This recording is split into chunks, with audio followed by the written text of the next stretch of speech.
आप देख रहे हैं अल्फा डिफेंस हिंदी में आपका स्वागत है। आज के इस वीडियो में हम लोग बात करने वाले हैं वी-बैट के बारे में। अभी आप अपनी स्क्रीन के ऊपर जो सिस्टम देख रहे हैं इसका नाम है वी-बैट और ये एक ऐसा ड्रोन है जो वर्टिकली टेक ऑफ कर सकता है और लैंड कर सकता है।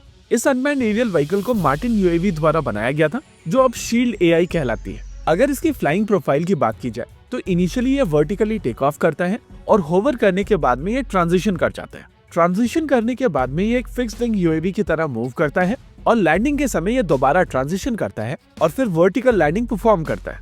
इसकी इस यूनिक फ्लाइट प्रोफाइल के चलते ये काफी वर्सेटाइल प्लेटफॉर्म माना जाता है और ये छोटे कन्फाइंड स्पेसेस में काफी आसानी से ऑपरेट कर सकता है। अगर स्पेसिफिकेशंस की बात की जाए तो ये 3.8 मीटर लंबा है, इसका विंग स्पैन 2.9 मीटर्स का है, वजन केवल 73 किलोग्राम का है, लेकिन ये 13 घंटे तक की एंड्योरेंस देता है। सर्विस सीलिंग की बात की जाए तो ये 18,000 फीट तक की ऊंचाई पर उड़ सकता है और इसकी maximum speed 90 kilometre per hour की होती है। वैसे आमतौर पर यूएवीज को लेकर जो स्पेसिफिकेशंस पेपर में दिए जाते हैं वो काफी ज्यादा आइडियल कंडीशंस में अचीव किए जा सकते हैं और रियलिटी में यूएवी उसके पास भी नहीं पहुंच पाता है।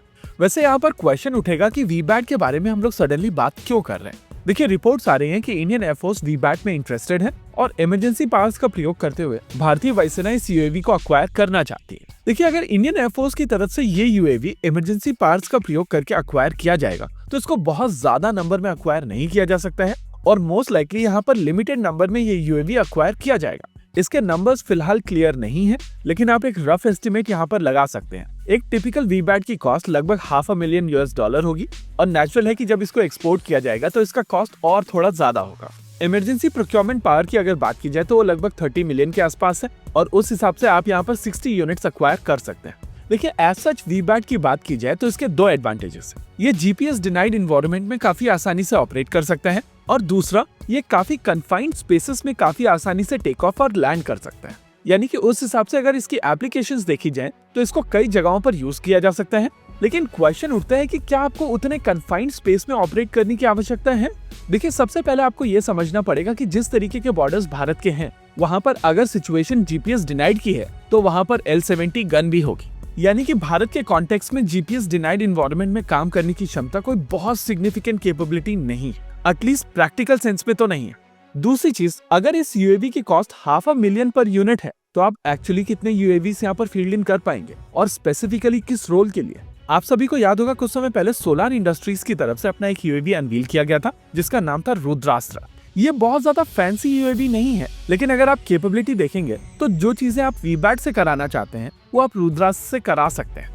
लेकिन अगर आप चीजों को फर्दर समझने की कोशिश करेंगे तो एक एंगल और निकल कर आता है। शील्ड एआई और JSW भारत में मिलकर इसको बनाना चाहते हैं, प्लस डोनाल्ड ट्रंप भी भारत से और ज्यादा डिफेंस बिजनेस चाहते हैं। JSW की तरफ से इस रिक्वायरमेंट को लेकर 65 मिलियन का इन्वेस्टमेंट किया जाएगा और अगले साल ये इन्वेस्टमेंट बढ़कर 90 मिलियन तक पहुंचेगा। इस प्रोसेस में JSW लाइसेंस अक्वायर करेगा, एक फैसिलिटी बनाएगा, पर्सनल्स को ट्रेन करेगा और फिर इन यूएवीज को यहाँ पर भारत में बनाएगा। अब अगर भारत सरकार की तरफ से इस इनिशिएटिव को सपोर्ट करने के लिए ऑर्डर दिए जा रहे हैं तो एक बार इन यूएवीज को लेकर ये लॉजिक समझ में आता भी है। लेकिन जिस तरीके की कॉस्ट इस यूएवी की है और जिस तरीके की यूटिलिटी के साथ में ये आता है उस हिसाब से इन यूएवीज को बहुत ज्यादा नंबर में अक्वायर नहीं किया जा सकता। इसके अलावा अगर ये रिक्वायरमेंट इंडियन नेवी की तरफ से निकल कर आती तो चीजें थोड़ा समझ में आती। इंडियन एयरफोर्स के कॉन्टेक्स्ट में बहुत ज्यादा स्पेस कॉन्स्ट्रेंट वैसे ही नहीं है और ऐसी स्थिति में वी-बैट की क्या रिक्वायरमेंट बनती है वो देखना काफी इंटरेस्टिंग होगा। पर्सनली मेरा मानना है कि अगर ये डील आगे बढ़ती है तो ये काफी हद तक ट्रेड बैलेंसिंग एक्ट होगा। साथ ही साथ अगर JSW इसको बाहर बेचना चाहता है तो ये बिजनेस को भी थोड़ा सा पुश होगा। इसी के साथ आज के इस वीडियो में रखते हैं केवल इतना ही। वीडियो को अंत तक देखने के लिए धन्यवाद। देखते रहिए अल्फा डिफेंस। जय हिंद।